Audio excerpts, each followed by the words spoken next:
Yo, what up, people? Smithstone motherfucking R here today, of course, to give you guys free Iwatobi Swim Club episode 11 motherfucking review. Now, this anime is only going to be 12 episodes long, so next week's episode will be the last.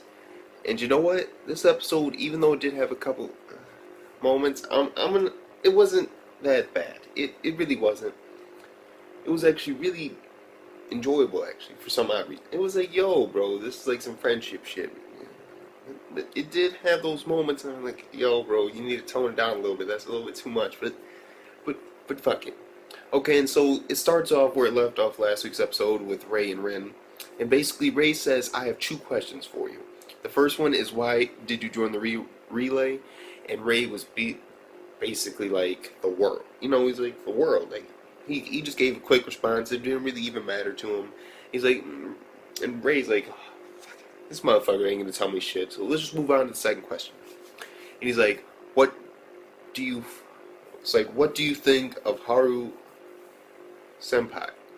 He used his full name, which is Haruka, but I don't want to say that, because then, when I think he's a dude, and it's like, how do you feel about him? It's like, it was like, yo, tone it down. But then it got really fucking, like, just, what would be the word? It got very testosterone. If you get what I mean. These dudes are like yelling at each other, but what they're yelling about is like some really weird, like, emotional stuff. Like yo. So most dudes, they'll yell at a nigga for stepping on his shoes.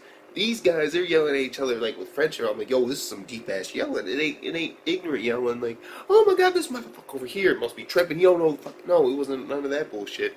It was like actually good yelling. It wasn't like bullshitty ass like screaming and yelling and getting angry at each other. It was like for a reason. In that scene when they're yelling at each other, first Ray's on this nigga. He pushes this nigga against the wall and he's like, yo, he's screaming at this motherfucker. And then Rin comes back and he just starts screaming, and you could just see like the fear in their eyes. I'm like, yo, it's like, weren't you just screaming at this motherfucker 1 second ago, and now you look at Ray's eyes and this nigga's eyes are like scared as hell. Like, yo, like damn. I just loved how that scene went.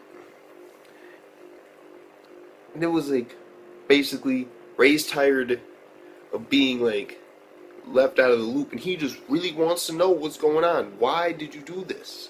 Why are you going against your friends? Didn't you guys have so much fun when you were swimming together? So why? Why when you came back didn't you call any of them, talk to any of them? What exactly happened in Australia? And those are good questions. And I actually really like that. And then basically Ray leaves. And then they're swimming, and we go back to, of course, the main group. Naegi, Moko, and of course, motherfucking Haru, and they're swimming and they're doing their training done, and they finally get it done. Like, yeah, doing good. It's like, I got none more to teach you. So they all decide, hey, let's go over to Ray's house. I mean, he was sick, and so it was like, okay, the professors, it was their coach's idea, of course, and he gave him like 1,000 yen. That's like $10. And it's like, go, no, just go. And then Nagi, since he knew where he lived, they all decided to go hop on a train and go see him. And on their way there, they decided to pick him up something. They're like, let's get a watermelon. It was like a little comedy moment. It's like, let's get him some we don't have enough for watermelon. So it's like, let's get him some strawberries. But didn't strawberries make him sick? It's like, okay, then let's go with bananas. And then it's like, what's exactly going on? And then Haru's like, is it because of what I said to him? Did Ray go see Rin? And then it's like, yo. And then they end up going there and seeing him, and he isn't sick at all. And Nagi's basically like, yo, you're doing better. Oh yeah, that's a shit. Yeah, woo. You know, it's like he's acting like, yo, you're not sick anymore. So you must be up for training tomorrow and all that. And the thing was, Haru, he knew what the fuck was going on. I believe that Nagi told him all that. He's like, Haru knew what was going on. Ray went to go see Rin. And he explains everything, and he's like, it's none of my business. I'm just gonna drop it. I'm gonna leave it alone. And so then they all just become friends again, and they're bonding, and they're eating like melon bread, and then for some odd reason, this motherfucker, Nagi, again, another weird moment, he takes some melon bread and he like say like legit, and then he just shoves his giant ass thing in his mouth. I'm like, oh, like really? And then all of a sudden Haru we just like losing moisture, and I'm like, what the fuck is this nigga talking about? Like, and so basically it's like, go get Mako's like, Ray, go get him some water, quick, go get him something to drink. It's like Ray comes in there with like some barley tea, and he's like, you guys are in luck. My family has been for generations eating melon bread with this fucking tea. And I'm like, what the fuck is this doing anything? And I was like, water. And I'm like, okay, and then skips on from there. There's some stuff in there with Rin, but basically they're wondering what's going on with him. And you know, of course, is the team leader or whatever for the swim club at his school. They're wondering what's going on, and basically like, he doesn't tell me anything. So with his roommates, they don't know. But he's just swimming back and forth, back and forth. And then now it's time for them to leave. They're getting on their bus. They're about to get ready. They even got this nice little sign. And the thing is, like, for once, for the first time ever, I was like, yo, finally. Finally. Yes. Finally.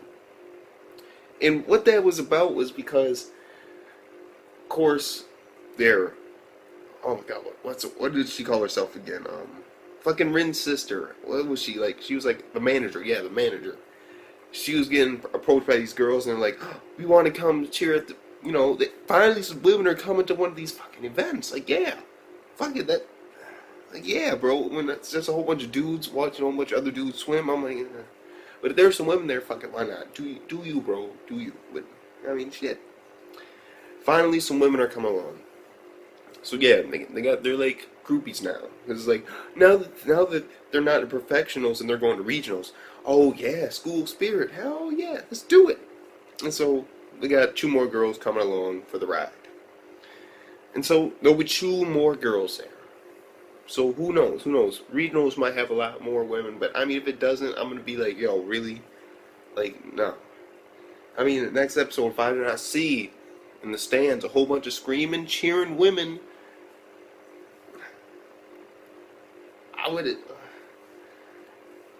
I don't know. It just seems really weird if I see a shitload of dudes there. I'm gonna be like, yo, and it, like, legit. Like, if I just see a whole bunch of dudes there, I'm just gonna keep on picturing like some really fat dude just sitting in there, just like playing with his belly button while drinking like a fucking beer with the dog. Like, legit. It's like, yeah, get in there, boy. Like I can just see that shit. I don't want to see that shit no more. I just want to see something like, yeah, women going crazy, foaming. I don't give a fuck what they do. Just one. I don't care if they're just sitting down. But come on, bro. We need some women cheering for these dudes. Otherwise, it's like, yo. I mean, let's be honest. Okay. And then, as they're getting on the bus, something actually very, like, yo, I was like, yo, because their teacher advisor, oh, she brings out the motherfucking quotes, yo, oh my god, I've been enjoying all her quotes this entire season, like, oh my, and she broke out another one. She was talking about the Greeks. She didn't get to finish it, and that pissed me off. I was like, yeah, they should have finished it. Why'd they interrupt that great quote? I mean, she's quoting like famous, like, quotes and shit. I'm like, yo, that's the shit. Like, she was basically talking about Greek, and I was like, if they invade, they could destroy the world.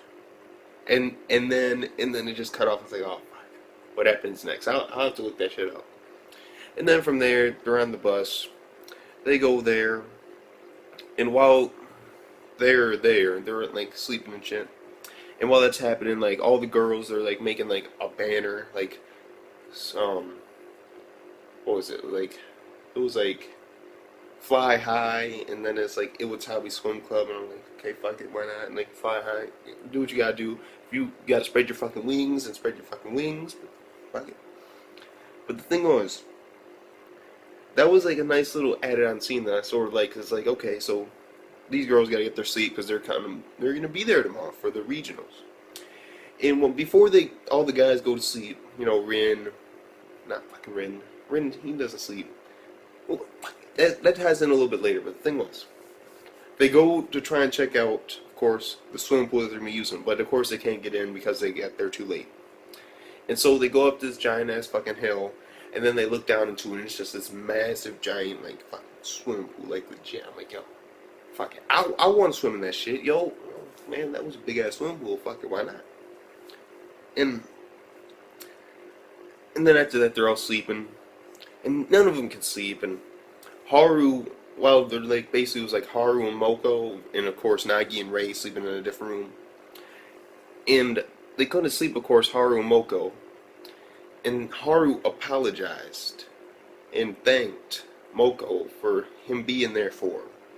And I actually really enjoyed it. I was like, yo, friendship for the motherfucking win, why the fuck not?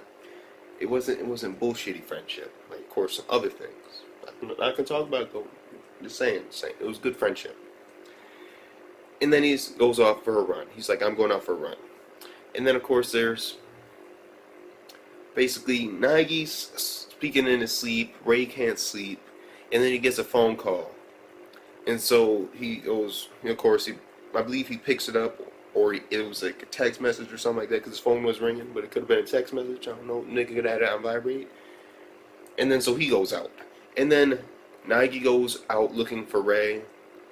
And he meets up with Haru, who's just taking a jog, and they're like swinging. And Haru thanks, of course, he thanks Nagi for being there with him the entire time. And then we see the thick of the thin, the best part of this episode, when Rin tells Rei exactly what happened in Australia. When he first got there, he found out that, in the easiest sense, it wasn't what he seemed. Ever since he swam the relay with Haru and all them, Rin has been like, what would be the best way to describe it? He's never like been able to swim by himself. I mean, when you're with your team and you got friends there and to cheer you on and help you, he could improve himself. But without them there, he was just sorry and he couldn't see his goal ever being reached. And it just showed it perfectly how when he was like just swimming and he's like, oh fuck, I came in 6th place? Like, really? And then he gets out the pool and then you just see these 4 kids and they're all friends and they're just having a good time and they're testing each other and they're pushing each other's limits and they're making each other get stronger together. And it's like, since he became part of the team when he was in grade school and he broke his usual thing of just being by himself, being a loner, he, in a sense, weakened himself. In a sense, because there was nobody really there with him to help push him forward. It was just him, and he wasn't used to that anymore because he had that fun with all his friends, and then it was just gone. And I really like that. And then, of course, at the very end of the episode, after the credits, this is when stuff got real. We find out Rin isn't going to be on the swimming relay. And that was the episode. Overall, I give this episode 9 out of 10. It was a solid, good episode. And I really enjoyed it. No, fuck that shit. 9.2 out of 10. Fuck it. It was a great episode. Yeah, great. Yeah, fuck it. It was great. That's all I gotta say. 9.2 out of motherfucking 10. It was a great episode. See you guys later. Comment, like, subscribe, and all this shit. Peace. Fuck.